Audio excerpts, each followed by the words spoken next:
All right, guys, what's going on? This is Eric. Got dominant background. All right, so we got 64 F100, two-door short bed. First car, this is my first car ever. I've got this thing 8 years ago. It's been on the road once since I've owned it. I drove it home, blew it apart, and hasn't been together since. It's been a project throughout the years, kind of got put on the back burner for a while, and then my buddy Andrew Booker tells me one day, Eric, you've got 7 months to finish this thing for my wedding. So I said, you got it. So we started getting after it. I didn't have an engine for this thing. I didn't have a trans. So all I had was the 9-inch, the factory 9-inch with the limited slip in the rear. I had a Crown Vic front suspension underneath of it out of an 05 cop car. We got a new rack for it. The old rack had a pretty wicked little crack in the input shaft, because the guys who picked this thing up the first time had picked it up with a chain and ended up cracking the whatever this part is called, the input shaft. So I ended up cracking that. This unit had an EVO on it. This is the electronic variable output. So at highway speeds, it bumped the pressure, or it dropped the pressure out of the power steering pump to for a better feel. We went with a regular unit because I am not smart enough to figure out how to make that work with the PCM out of the new engine. The new engine is this beauty right here. So we've got, I'm guessing this thing's out of a 2010 Ford Falcon from Australia.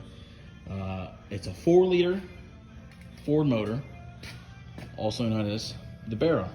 4-liter dual overhead cam, straight 6, iron block, alloy head.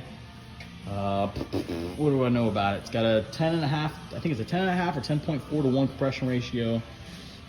Thing's built to run forever. Thing's a damn tank. NA motor. The plan is, end game, is to build a turbo manifold, or for the time being, I think what I'm going to be doing is just running the stock cast iron manifold. Just run a J pipe off this thing, should hook up to the turbo. Turbo's probably going to sit somewhere about so. I'm gonna have to do something with an intake. I don't know what I'm not looking at too many options as far as aftermarket. Probably gonna have to be something I'm gonna have to either make or buy. We're gonna see how hard it's gonna be. We're gonna have to try my hand at aluminum TIG. But really all I've got for the time being is the engine. Trans is gonna be a T56 out of the corresponding Falcon for this year. I got the ECU, throttle body. I got pretty much everything I need to get this engine running. I'm trying to see about, right now the starter's just hanging by the shield that goes around everything, like a sandwich between the trans and the block. I'm gonna try getting this thing to start off of just the ECU and the starter. Gonna see what we can do. I'm gonna see if I can get this thing started and kind of have it running outside of the car. But for the time being, I'm occupied with the suspension right now, with the steering, getting the new rack in it. I'm waiting on lower control arm mounts for the Crown Vic unit. What I'm doing is there's some options for aftermarket. Some guys make their own hangers or whatever. I'd like to make things as easy as possible on myself in the long run. If I got to swap this thing out, I don't have to order aftermarket parts from some guy. I go to the parts store, buy a new part, and be done with it. Crown Vic lower control arm bushings for the rear. The rear lower control arm bushings for the front mount. So what the plan is we've got two new ones coming. What I'm going to do is cut this bushing off. Cut the bushing off, eliminate the bushing, and I'm going to use the mounting flange as my bolt, as my mounting surface for the new one. So I'm going to it's going to be pretty much just like this. And I'm going to use, this is going to get bolted up to the frame, grind this clean, and this will sit.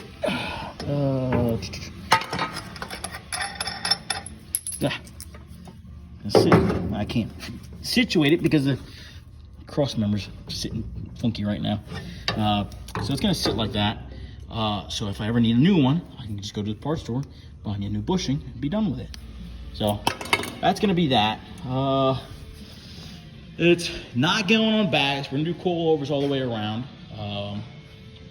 I don't know what I'm running yet. It's probably gonna run on the stock suspension for now. Just for speed and simplicity and cost right now. This thing's, she's hitting the wallet pretty hard. I got some body work left to finish up, unfortunately. I got to finish the inner cowl, outer cowl. It's just kind of sitting there on there. Hang on. Ah! Pull off like a toupee. So inner cowl's out. It's sitting over there on the shelf right now. I gotta finish this. This has been an ongoing battle with this thing, trying to get this figured out and trying to get it to sit right and get all the pinholes situated. Floor pans have been welded in. New floor pans, new inner cab door jams, inner door jam corners, both front, rear, new step, new upright, new cab corners, both sides. Got new cab mounts. Got to grind. Don't look at that. That was not good. It was a bad day. New cab mounts. It's got new bushings on the cab. Bed hasn't been touched yet. I wish I would have left the paint alone because this patina wasn't a thing back then, Dom. Back in the 60s, patina wasn't the thing to have. Anyway, I've got a new tailgate out of a camper, out of a truck that had a camper in it. The guy bought the truck back in the 60s, bought a camper shell, put the camper in it, took the tailgate off, put it in his garage, never used it again. It was basically a new old stock tailgate for $100 out of at the Carlisle swap meet. Get that out of the way. Dom's in the middle of finishing the last cap corner of the motor mount. I'll show you guys that.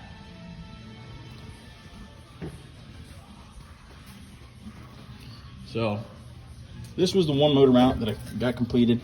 Ran out of metal. It was my fault. Bad planning. This is the other side that we've got. A lot of people gave me crap for running solid mounts. My plan is to have this thing. Dom, get out of here. Plan is to have this thing, is to road race this thing, autocross when it's done. So I'm not against the idea of solid mounts. I am against the idea of this thing wanting to rattle me apart every time I DXL into this thing, or I'm getting in the corners or whatever. I don't want it to kill me, is what I'm saying. So I got these set up in such a way that all I've really got to do to put poly in this is cut about an inch section out of this here, going across, remove my lower plate, reuse this plate, bottom bracket if I need to. Probably just cut another one, simple enough. And just put a poly block in between and just drop the whole thing. And that'll be that. I kind of want this thing to be as easy and as serviceable as possible. If I ever have to pull the engine out, all I've got to do is drop the two bottom bolts that bolt into the Crown Vic cradle, and the thing comes right out. It's a breeze. So that's that. That's my intro video, man. I guess that's a Barra. That's a Barra. That's an F100. We're trying to make it more. Trans and some supporting parts for the turbo should be here first or second week of January. They're on a shipping container from Australia. We're gonna do. We gotta do valve springs, upgraded billet oil pump because these things are known for cracking. Whole block's gonna get stripped down, resealed, painted. I don't know what we're gonna go with this. I'm thinking factory Ford blue, like old Ford blue. Kind of go with that retro look of. Just kind of try to go for that nostalgic, when Straight Six came out. Gosh, she's got an old Straight Six in the thing, and then someone pops it. That's not the original Straight Six that came out of it. Bet your ass it ain't. So that's the truck, man. This is Roxanne. I'm Eric. That's Dom in the corner. This is Santee Speed Shop. Signing out.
You know what?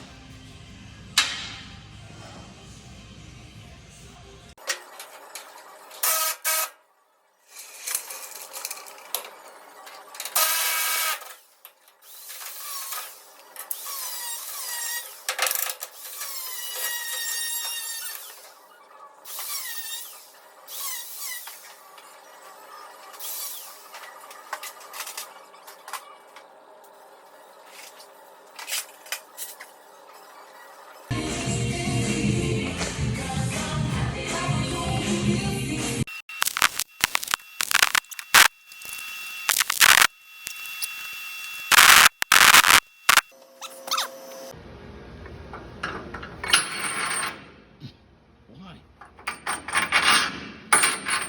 Oop.